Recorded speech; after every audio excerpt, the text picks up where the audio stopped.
پہلے اپنی خواہش کا ہم جائزہ لیں۔ ہماری خواہش ہے آوارگی، آزادی، ہمارے لیے کوئی روک ٹوک نہ ہو، ہماری حدود و قیود نہ ہو، ہمیں پڑھنا نہیں پڑے، محنت نہیں کرنی پڑے، آسمان سے من و سلوہ بھی گرے، زمین سے معدنیات بھی نکلے، ہمارے لیے صرف عیاشی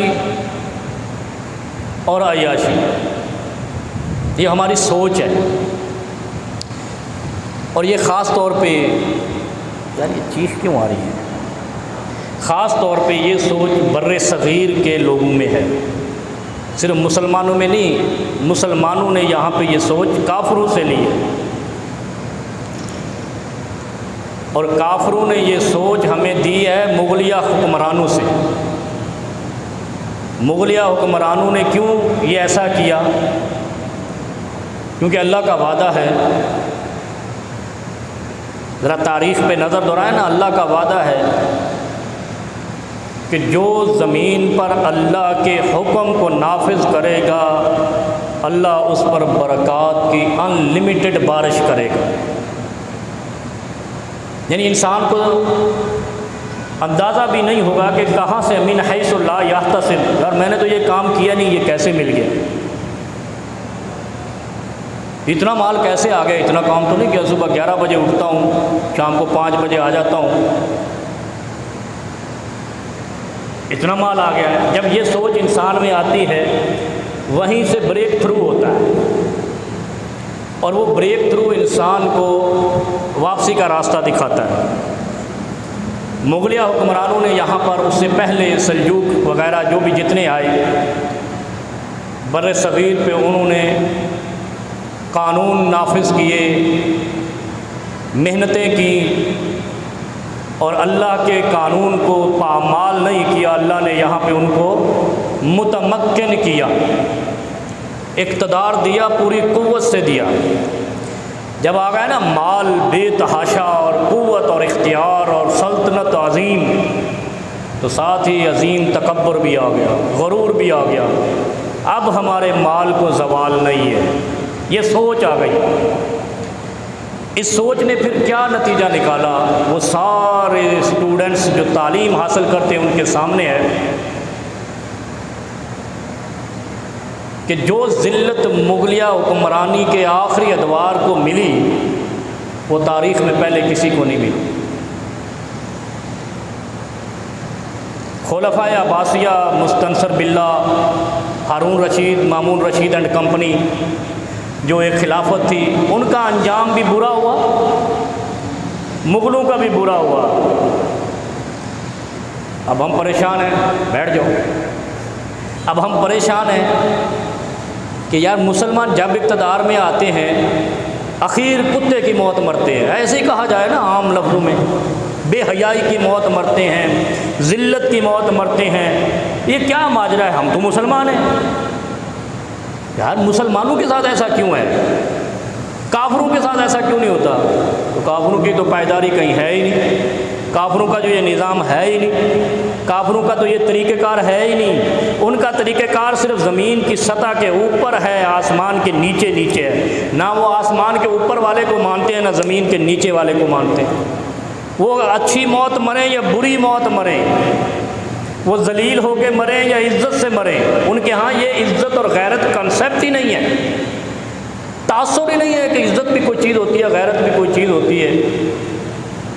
یہ تو اسلام نے آ کر دیا تھا کہ عزت اور ذلت، غیرت اور بغیرت، اور اقتدار اور محرومی، یہ سارے کنسیپٹ اسلام نے دیے تھے کہ عزتیں کیسا ملتی ہیں اور ذلتیں کیسے ملتی ہیں۔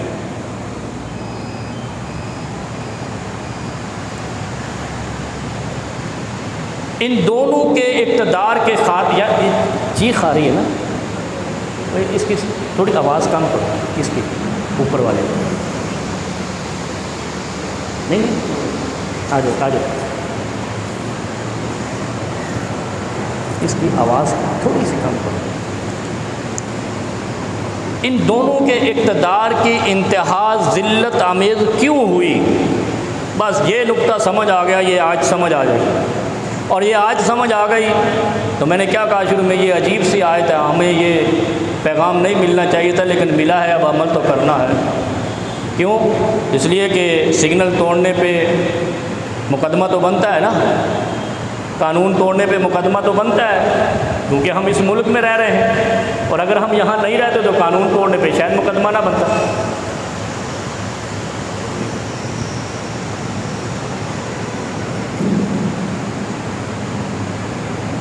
ان دونوں کی انتہا صرف ایک وجہ سے ہوئی ہے، خلفائے عباسیہ، خلفائے مغلیہ۔ خلفائے مغلیہ کے لوگوں کے مغلیہ بادشاہت تھی۔ اب یہ بڑے غور کی بات ہے، کیوں ایک طرح کی ہوئی؟ یعنی وہاں بھی وہ آئے، کون آئے تھے؟ ہلاکو اور چنگیز، وہی آئے تھے نا، انہوں نے آ کر سارا صفایا کر دیا، اور جیسے وہ پیر پکارا کہتا تھا جرلو پھرنے والا ہے، انہوں نے جرلو پھیر دیا بغداد میں۔ پھیرا کیا چھوڑا؟ جو اس وقت کا حاکم تھا اس کو باندھ کے اس کے سامنے اشرفیاں رکھیں، لو کھاؤ ان کو۔ ہیرے جواہرات رکھے تشت کے اندر، بڑے، یعنی تشت کہتے ہیں بڑے پرات کے اندر، بڑے تھال کے اندر، بڑے کڑائے کے اندر، لو کھاؤ ان کو جو تم نے جمع کیا تھا، اپنی فوج پہ خرچ نہیں کیا تھا، اپنے سپاہیوں پہ خرچ نہیں کیا تھا۔ صرف ایک وجہ تھی ان کی، وہ خدا کے باغی نہیں تھے، خدا کے نافرمان تھے۔ نافرمان کیسے؟ نماز کی پرواہ نہیں، انصاف کی پرواہ نہیں، قانون خداوندی کی پرواہ نہیں، لا ابالی پن تھا، ہو جانے۔ کیا کہتے تھے؟ مریں گے تو دیکھ لیں گے، ابھی تو بادشاہت ہے نا، رگڑ دو مخالف کو۔ اور دولت کی دوڑ، اشرفیوں کی دوڑ، ڈالروں کی دوڑ، ہیرے جواہرات، سونا جمع کر لیا دیگوں کے اندر، بڑی بڑی دیگوں کے اندر جمع کر کے زمین میں اپنے محلات کے نیچے دفن کیا، جو آ کے ہلاکو اور چنگیز نے نکالا۔ یہاں آپ کے ہندوستان میں بھی آج بھی خزانے نکلتے ہیں، کوئی کھدائی ہوتی ہے نیچے سے، کوئی اشرفیاں پرانے زمانے کی نکل آتی ہیں، وہ انگریز نے نہیں دبائی تھی۔ یہ آج ذہن میں رکھو، یہ گمراہ کرتے ہیں مولوی اگر ایسا کہتا ہے، یا کوئی تاریخ دان کہتا ہے کہ کسی انگریز نے آ کر، وہ انگریز دولت جمع نہیں کرتا، وہ لگاتا ہے، کھاتا ہے، عیاشی کرتا ہے۔ اور مسلمان ایسا بے ایمان ہے، اس کو قبر پہ یقین نہیں ہے، قبر نما کھڈے کھود کے دولت جمع کرتا ہے اپنی اولادوں کے لیے۔ یار تیری اولاد کو خدا نے نہ اب نارمل پیدا کرنا ہے، نہ اپاہج پیدا کرنا ہے، نہ لنگڑی لولی پیدا کرنا ہے۔ جس خدا نے تجھے رزق دیا تیری اولاد کو کیوں نہیں دے گا؟ کبھی نہیں سوچتا مسلمان۔ اور یہ خدا کا ایک دستور ہے، نسل در نسل زمین پہ رزق وسیع کرتا جاتا ہے۔ کہاں آدم اور حوا دو تھے، ایک درخت تھا، اور کہاں آج ہے، زمین بھری پڑی ہے خزانوں سے، نکالنے کے لیے عقل نہیں ہے، نکالنے کے لیے خرد نہیں ہے، دانش نہیں ہے، قرض لیتے ہیں۔ اب آپ اندازہ کریں، انہوں نے بھی دولت اور فحاشی کو رواج دیا، انہوں نے بھی، بغدادیوں نے بھی یہی کیا۔ دونوں کا انجام یہ ہوا، ان کے بادشاہ کے آگے ان کے بچوں کی لاشیں ٹکڑے کر کے پکا کے رکھی گئیں، ان بادشاہوں کے آگے اشرفیاں اور ہیرے جواہرات تشت میں رکھے گئے، تم کھاؤ۔ انجام دونوں جگہ پہ ایک ہی طرح کا ہے کہ دنیا کی لالچ نے، دولت کی دوڑ نے دونوں کو برباد کر دیا۔ دونوں کو نہیں پوچھا گیا تمہارا عقیدہ کیا ہے، تم توحیدی ہو، مشرک ہو، کیا ہو، تم سنی ہو، شیعہ ہو، وہابی ہو، دیوبندی ہو، واٹ از دس، یہ نہیں پوچھا گیا۔ واٹ یو آر نہیں، یہ پوچھا گیا تم مسلم ہو، تم کرتے کیا ہو۔ پھر کہتے ہیں یہ انگریزوں نے مارا اور تاتاریوں نے مارا، نہیں مارا تاتاریوں نے، یہ آج تاریخ درست کر لیں۔ خلفائے عباسیہ کو تاتاریوں نے نہیں مارا، ادھر بر صغیر میں مغلوں کو انگریزوں نے نہیں مارا، یہ ان لوگوں کو خدا نے مارا، رب کبریا نے مارا ہے۔ وہ قرآن کا اصول ہے کہ اگر تم زمین پر اللہ کے حکموں کو نافذ نہیں کرو گے، یستبدل قوما غیرکم، اللہ تمہاری جگہ پہ دوسری قوم کو مسلط کر دے گا۔ قرآن کہتا ہے رب کا فرمان ہے، اگر تو انصاف نہیں کرے گا تیری جگہ پہ اللہ انصاف کرنے والے کو لے آئے گا، اور پھر وہ کیا کرے گا جو تم گاجر اور مولی کے ساتھ کرتے ہو، یقتل و یقتل، تم قتل کیے جاؤ گے اور تمہیں قتل کیا جائے گا۔ وجہ کیا تھی؟ نماز نہیں پڑھتے تھے، کلمہ نہیں پڑھا تھا۔ ادھر یہ بہادر شاہ ظفر کلمہ کو نہیں تھا، یہ مغلوں کا آخری بادشاہ۔ ایک وجہ تھی، کلمہ بھی پڑھتے تھے، نماز کے بھی قائل تھے۔ ان کے تو ایک بد نصیب حکمران نے، عالمگیر، کیا نام تھا پورا اس کا، جس نے فتاوی عالمگیریہ لکھوائی مولوی خرید کے، یہ 500 علماء نے یہ فتاوی عالمگیری جہالت پہ مبنی، ظلم پہ مبنی، قرآن و حدیث کی دشمنی پہ مبنی فتاوی عالمگیری، آج جہاں چلے گا فتاوی عالمگیری میں لکھا، بھائی اس کی کیا حیثیت ہے قرآن کے سامنے، نبی کے فرمان کے سامنے؟ یہ کیا ہے؟ یہ ایک بادشاہ کی خواہشات کی پیروی میں لکھا گیا فتاوی عالمگیری ہے، اور اس بادشاہ کے قوم کا انجام کیا ہوا کہ وہ دولت کے پجاری تھے، بے حیائی کے پجاری تھے۔ خدا نے ایسا عذاب مسلط کیا، یستبدل قوما غیرکم، ایسی قوم کو مسلط کیا کہ انہوں نے مغلوں کا تیا پانچا کر دیا، ملیا میٹ کر دیا، پوری ریاست تہس نہس کر دی، مغلوں کا نام و نشان ختم کر دیا، ان کی آنے والی نسلوں کو بھکاری بنا دیا۔ یہ انجام ہوا تھا بر صغیر میں مغلو حکمرانوں کا۔ کس وجہ سے ہوا تھا؟ دولت کے پجاری تھے، دولت کی ریس تھی، زمین میں اشرفیاں اور دولت کو دفن کرتے تھے کہ نکلیں گے۔ آپ کے پاکستان میں نہیں ہوا؟ آپ کے بلوچستان کے ایک سیکٹری فائنانس نے کیا کیا؟ واٹر ٹینک میں ڈالر جمع کیے۔ آپ کے کراچی میں نہیں ہوا؟ آپ کے پاکستان میں یہ نہیں ہوا؟ تو انجام کیا ہونا ہے؟ مت سوچو تم کلمہ پڑھتے ہو یا حسین کو مانتے ہو یا محمد صلی اللہ علیہ وسلم کو مانتے ہو، یہ دیکھو کہ تم خدا کے حکم کے کتنے باغی ہو۔ اور اس قرآن کی آیت میں سورہ سعد میں اللہ کیا کہتا ہے یہ دیکھو، بس یہ سمجھ آ گیا تو آپ کو مسلمانوں کی حکومتوں کے زوال کے اسباب نظر آ جائیں گے۔ آپ کو تاریخ پڑھ کے اپنے دماغ کو نہیں کھپانا، قرآن کے حکم کو پڑھنا ہے بس۔ جو قوم زمین پر انصاف نہیں کرتی، غریب کا حق کھاتی ہے، اللہ اس قوم پر ظالموں کو مسلط کرتا ہے، وہ سب کچھ ملیا میٹ کر دیتا ہے۔ شرط کیا ہے؟ سبعۃ یظلھم اللہ فی ظلہ یوم لا ظل الا ظلہ۔ حشر لگے گا، ویحشر المجرمون، مجرموں کو اکٹھا کیا جائے گا،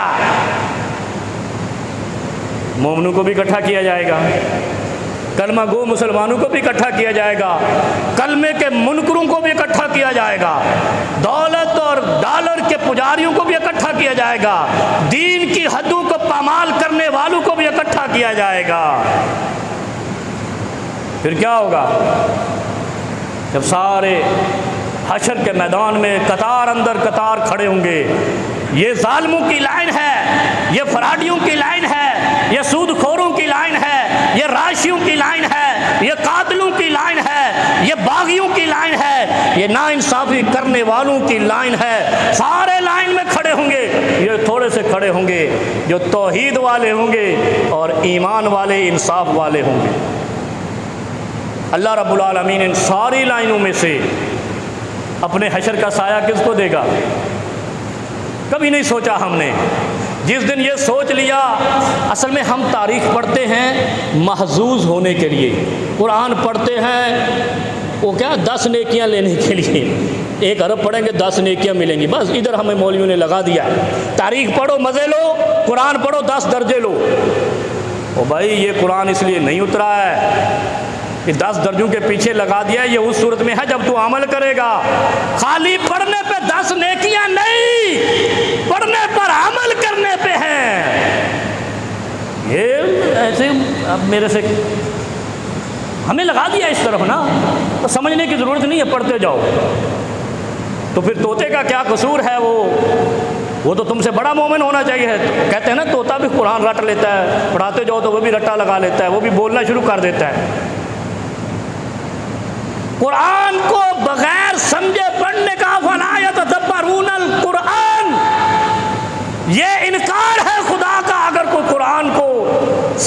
اگر نہیں پڑھتا 10 نیکیوں کے کھاتے میں ڈال دیتا ہے۔ وہ 10 نیکیاں ہوا منصورا، قرآن کہتا ہے کہ ایسی نیکیاں ہوا بنا کر اڑا دی جائیں گی اگر قرآن پڑھا ہے، عمل نہیں کیا، سمجھا بھی نہیں ہے۔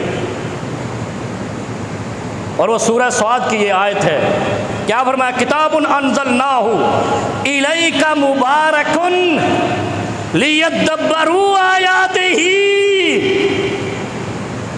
ختم ہوگی کہانی، قرآن کا معنی سمجھ آ گیا۔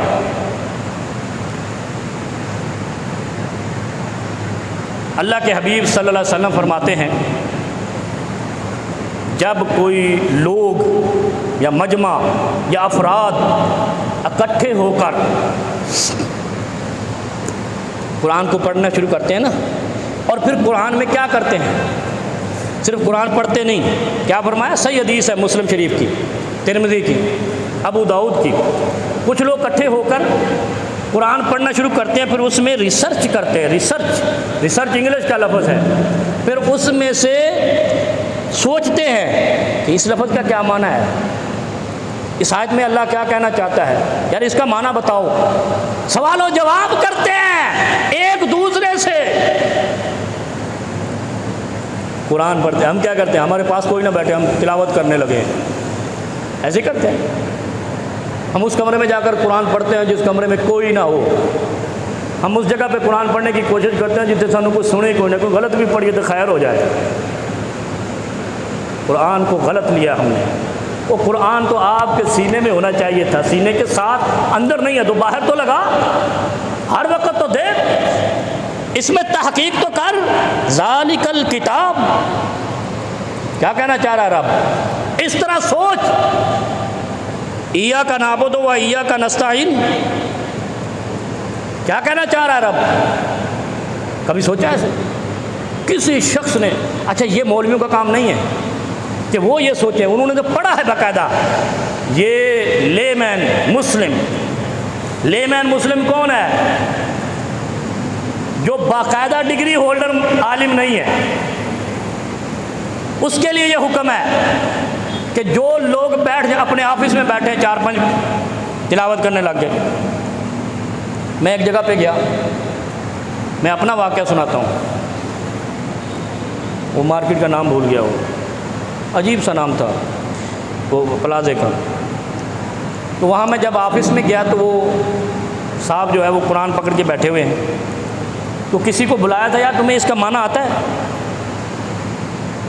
اوپر سے میں چلا گیا، مجھے کہتے ہیں حضرت یہ میں نے یہ اس کا معنی یہ ہے، اس کا معنی کیا ہے، اس کا معنی کیا ہے، کتنی تحقیق ہے، اور اللہ نے اس کو کتنا بنایا ہے؟ 25 کروڑ کی ابھی مسجد بنا رہا ہے ڈیفینس میں اپنے پیسوں سے۔ پاکستان میں کاروبار کیا ہے، امریکہ میں نہیں کیا، وہاں سے کوئی نوکری کر کے نہیں آیا۔ ذرا کر کے تو دیکھو، اتنی لمبی داڑھی نہیں ہے، میرا خیال ہے چہرے پہ شاید داڑھی رکھ لی ہو۔ قرآن میں تحقیق کر رہا تھا۔ ایسے شخص پہ اللہ رب العالمین کے حبیب فرماتے ہیں کہ جو شخص قرآن کو اس نظریے سے پڑھتا ہے کہ اس میں تحقیق کروں، اللہ اپنے فرشتوں کو اس کے اوپر بھیج دیتا ہے اور اس کو اپنی لپیٹ میں لے لیتا ہے جب تک وہ قرآن میں تحقیق کی نظر سے دیکھتا رہتا ہے۔ اور جس کو لپیٹ میں فرشتے لے لیں اس کا رزق کوئی چھین کے جا سکتا ہے؟ ہمارے رزق میں تو جنات رکاوٹ ڈالتے ہیں، وہ کرنی والے بھرنی والے سارے رکاوٹیں ڈال دیتے ہیں۔ کوئی پڑوسی جا کر تمہارا رزق باندھ دیتا، ہمارا یہ عقیدہ بنا ہوا ہے۔ اگر تیرے گھر میں تو اپنے بچوں کے ساتھ، بیوی کے ساتھ بیٹھ کر قرآن کو تحقیق کی نظر سے پڑھے گا، اللہ تیرے گھر کو اپنے فرشتوں سے لپیٹ میں لے لے گا، اور پھر اس گھر پہ کبھی جادو نہیں ہوگا، کوئی رکاوٹ کرنے والا نہیں ہوگا، رزق باندھنے والا نہیں ہوگا۔ کیوں؟ مالک کائنات وہ ہے، وَمَا خَلَقْتُ الْجِنَّ وَالْإِنسَ إِلَّا لِيَعْبُدُونَ۔ وہ جنات اور انسان تو اللہ نے پیدا کیے ہیں، کسی کی کیا جرت ہے تیرا رزق باندھ دے؟ کوئی اللہ سے طاقتور ہے جو کسی بندے کا رزق باندھ دے جب اللہ دینا چاہ رہا ہے؟ اور اللہ کیسے دیتا ہے؟ تو صبح کی نماز میں اٹھ کے قرآن پڑھ، قرآن میں تحقیق کی نظر سے پڑھ، اپنے اپنے بچوں کو بھی سنا، بیوی کو بھی سنا، ماں باپ لیٹے ہوئے ان کو بھی سنا، اور ان کو بتا آج میں نے یہ آیت پڑھی ہے، اللہ اس آیت میں یہ کہنا چاہ رہا ہے، پھر دیکھ رزق کی بہاریں کیسی اترتی ہیں، اور کیسے تمہارے یہ وہ کیا کہتے ہیں جعلی پیر دبک کر بھاگتے ہیں جو رزق باندھنے کے لیے جادوگر بنے ہوئے ہیں۔ ایسے منحوس لوٹیں گے۔ میرا یہ تجربہ ہے کہ جب تم قرآن کی آیات پہ تحقیق کرو گے، یہ پلٹ کر ان پہ جائیں گے جو تمہیں تکلیف دیتے ہیں، ہے نا ایسے؟ اللہم رد قیودہم فی نحورہم، اللہم انا نجعلک فی نحورہم ونعوذ بک من شرورہم۔ سنا ہے یہ آیتیں ہیں، یہ دعائیں ہیں، ان کا مطلب کیا ہے؟ جب کوئی تیرے اوپر جادو کرنے لگتا ہے نا، کوئی نقصان پہنچانے لگتا ہے، تیرا رزق باندھنے لگتا ہے، اچھا سب سے بڑا مذاق یہ ہے کہ تیرا کوئی رزق باندھ، کسی مشرک وہ کسی نے ٹرمپ کا تو رزق نہیں باندھا، جو بائیڈن کا رزق نہیں باندھا، ادھر مسلمان کا رزق باندھنے کے لیے تیار بیٹھے، ایسے الو کے پٹھے مسلمان۔ وہ صحیح کسی نے لکھا، اس نے کہا جن ملکوں سے ہم قرضہ لیتے ہیں وہاں دربار اور مزار نہیں ہیں، وہاں یونیورسٹیاں ہیں، اور ہمارے ہاں ہر گلی میں تھوک کے حساب سے دربار اور مزار ہیں، اور ہم مقروض ہیں۔ یہ الو کے پٹھے دربار ہمارا ہی رزق باندھے جا رہے ہیں، یہ ہمیں نقصان پہنچاتے ہیں ہمارے بن کر۔ انگریز کا کوئی نہیں باندھتا، کافر کا کوئی نہیں باندھتا، اس کی وجہ کیا ہے؟ ان کو اس چیز پہ یقین ہی نہیں ہے، ان کو دولت پہ یقین ہے۔ ہمارا یقین کیا ہے؟ ہم اللہ کے نام پہ پیدا ہوئے تھے، اور پھر ہم نے اللہ سے منافقت کی، ہم نے اللہ کے بندوں کو مالک بنا لیا۔ ہمارا عقیدہ یہ بن گیا کہ وہ رزق باندھ دیتا ہے، وہ پیر بڑا کرنے والا ہے، وہ پیر بڑا پہنچی ہوئی سرکار، وہ ہمارے اوپر ہی پہنچ جاتے ہیں۔ قرآن پہ تحقیق رزق میں اضافے کا سبب ہے۔ کیا فرمایا؟ جب کوئی شخص تمہارے اوپر جادو کر رہا ہو، آسیب لے کے آ رہا ہو، جنات لے کے آ رہا ہو، پڑیاں ڈال رہا ہو، پھکیاں ڈال رہا ہو، کیا وہ تعویذ گنڈے کر رہا ہو، تم یہ آج پڑھو۔ کیا؟ آج بڑا نسخہ قیمتی بتا رہا ہوں، ذرا غور سے۔ اللہم انا نجعلک فی نحورہم ونعوذ بک من شرورہم۔ جس شخص کو یہ خطرہ ہے کہ اس سے حسد ہو رہا ہے، اس کے اوپر اثر ہو رہا ہے، حسد ہو رہا ہے، ایوری تھنگ جو بھی ہو رہا ہے، یہ دعا پڑھے۔ اور کس طرح پڑھے، کتنی بار پڑھے،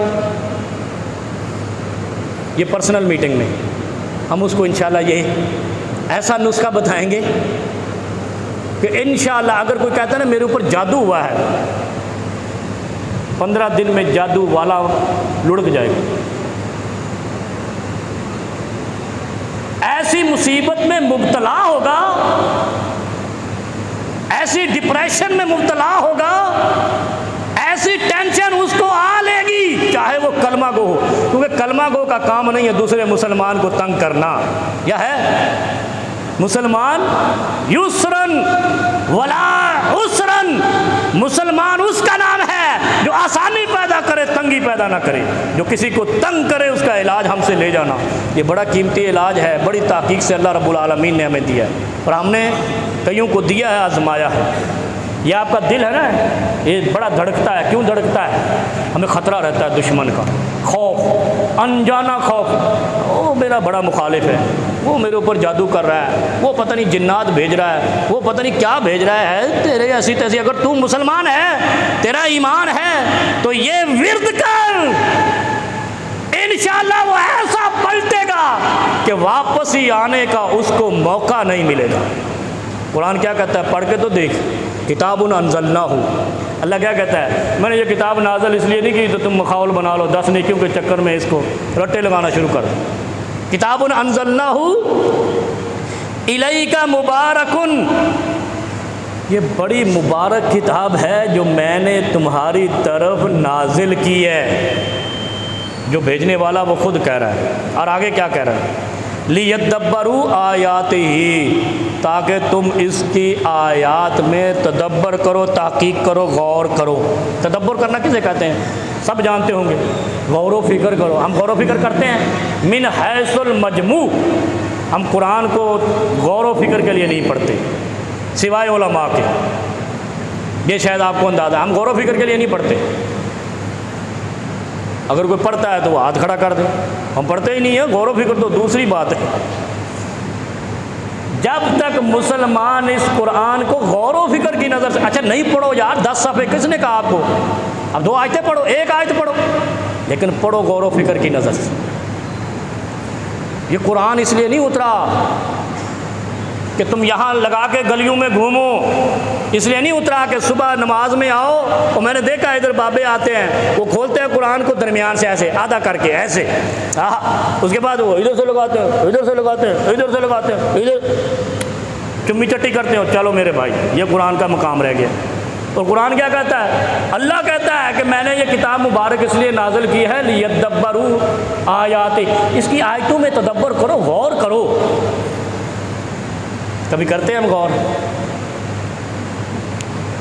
اور دوسرا بھی ایک دوسرا حکم بھی دیا، ایک تو لیدبروا، اس میں غور، اچھا جو غور کی نظر سے نہیں پڑتا اس کو کچھ نہیں ملے گا، خالی ہاتھ واپس جائے گا۔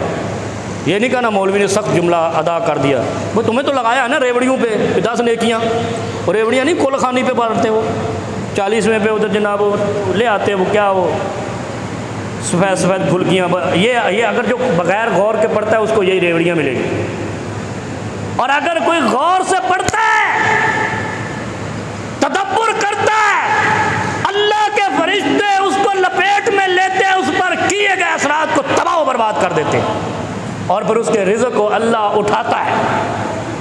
یرفع بہ، پیغمبر اسلام فرماتے ہیں، ہمارے آقا و ماوا کہتے ہیں، ہمارے شاف محشر کہتے ہیں کہ اس کے رزق کو اٹھایا جاتا ہے، حتیٰ کہ آسمان کی چھت سے رزق کو لگا دیا جاتا ہے، بے تحاشا رزق۔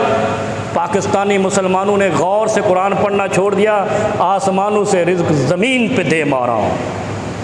دوسرا نقطہ کیا ہے قرآن کی اس آیت کا، سورہ صاد کی، وَلِيَتَذَكَّرَ أُولُو الْأَلْبَابِ، بس لیدبروا فیہ وَلِيَتَذَكَّرَ، 2 جملے، 2 لفظ ہیں، تدبر کر کے پڑھو اور پھر نصیحت کے نظریے سے پڑھو کہ اس قرآن میں نصیحت ہے۔ کیوں؟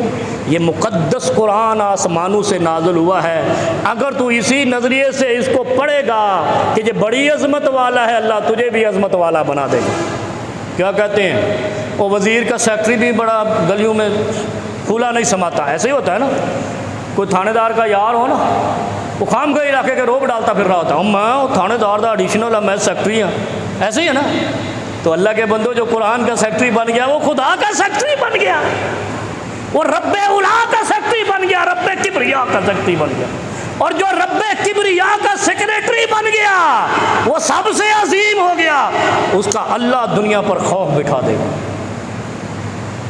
تو ذرا غور تو کیا کرو۔ اچھا، اور آگے کیا فرمایا؟ اس کی شرط مشروط، شرط لازم ملزوم ہوتا ہے نا، شرط مشروط سنو۔ دوسری جگہ پہ سورہ اعراف میں ایک اور نقطہ ارشاد فرمایا، لیدبروا آیاتہ کا، کہ تدبر کیسے ہے اور ہونا کیا ہے، غور کر کے پڑھنا ہے تو ہونا کیا ہے۔ یقین جانیے پاکستان میں مہنگائی اور ہماری معاشی تنگی کی بنیادی وجہ ہم تارک قرآن ہیں۔ وہ معزز سے مسلمان ہو کر ہم خوار ہوئے تارک قرآن ہو کر۔ قرآن پڑھنا اس نظریے سے کہ 10 نیکیاں ملیں گی، ریوڑیاں ملیں گی، ریوڑیاں کچھ نہیں ملے گا۔ اور اگر تدبر سے پڑھو گے خزانے ملیں گے خدا کے، اور غیب کے خزانوں سے من و سلوہ سے افضل چیزیں اترے گی۔ دوسرا سورہ اعراف میں کیا فرمایا؟ وَلَوْ أَنَّ أَهْلَ الْقُرَىٰ، ہائے ہائے ہائے، کتنی پیاری بات ہے۔ وَلَوْ أَنَّ أَهْلَ الْقُرَىٰ آمَنُوا وَاتَّقَوْا، اگر یہ گل مان لین، قرآ کہتے قریہ، قریہ کہتے بستی، گاؤں، گوٹھ، شہر، جو بھی آبادیاں ہیں۔ دیکھو کتنا پیارا نقطہ اللہ نے قرآن میں بیان کیا، سورہ اعراف میں، سورہ صاد اور کون سے مولویوں سے جمعہ پڑھتے ہو جو تمہیں اس طرح کی باتیں نہیں بتاتے؟ بیچ کی باتیں جس کو کہتے ہیں گہرائی کی باتیں، اللہ قرآن میں کیا کہتے ہیں؟ وَلَوْ أَنَّ أَهْلَ الْقُرَىٰ آمَنُوا وَاتَّقَوْا لَفَتَحْنَا عَلَيْهِمْ بَرَكَاتٍ مِّنَ السَّمَاءِ وَالْأَرْضِ۔ اگر تدبر کیا ہے، قرآن کو غور سے پڑھا ہے، رٹے سے نہیں، 10 نیکیوں ریوڑیوں کے چکر میں نہیں، سمجھنے کی نظر سے پڑھا ہے، لَفَتَحْنَا عَلَيْهِمْ بَرَكَاتٍ مِّنَ السَّمَاءِ وَالْأَرْضِ، تو پھر ہم کھول دیں گے۔ فتحنا کہتے ہیں فتح، کھول دینا، فتح الباب، دروازہ کھولو، افتح الباب، عرب میں جاتے ہو نا اللہ لے جائے سب کو، اور نوکری کرنے نہیں، عمرہ اور حج کرنے، تو وہ کیا کرتے؟ افتح الباب، دروازہ کھولو۔ اللہ قرآن میں کہتا ہے کہ دروازے کھل جائیں گے اگر قرآن میں تدبر کیا۔ کس کے؟ من السماء والارض برکات، آسمان و زمین کی برکتوں کے دروازے کھل جائیں گے اگر تم نے قرآن کو تدبر سے پڑھا۔ قرآن کو تدبر سے پڑھ کے ملنا کیا ہے؟ آج سمجھ آ گئی؟ دو ہی آیتیں ہیں، دونوں کے اندر میں نے شروع میں کہا تھا نا کہ یہ بڑی عجیب آیتیں ہیں جو ہماری نظروں میں کم آتی ہیں، کیونکہ اس میں ہمیں کام پہ لگایا جا رہا ہے اور ہمارا منشا کیا ہے؟ ہم آوارہ لوگ ہیں، آزاد منش لوگ ہیں، کچھ نہ کرنا پڑے مال ہی مال آوے۔ جتنی آزاد اور آوارہ منش پاکستانی قوم ہے اتنی کوئی نہیں، کم کوئی نہ ہوئے، پیسہ ڈھیر، دولت ڈھیر، دوسرے کا چھینو، دھاڑیل بن جاؤ۔ اور اللہ کہتا ہے ایک کام کر لو، قرآن کو جب بھی پڑھو غور سے پڑھو، ایک آیت پڑھو، ایک لفظ پڑھو۔ آ رہا ہے نا؟ ذالک الکتاب لا ریب فیہ۔ سوچو یار اللہ نے یہ کیوں کہا ہے؟ آئے ہے لا ریب فیہ، اس کا کیا مطلب ہے؟ اللہ اس پوری اگلی کتاب میں کیا کہنا چاہتا ہے؟ تدبر تو کر، اور تو فکر کرتا ہی نہیں، سوچتا ہی نہیں، غور کرتا ہی نہیں، وہ کہتا ہے بس مال ہی مال ہوئے، تو پھر مال یرفع، تو اللہ مال اٹھا لیتا ہے۔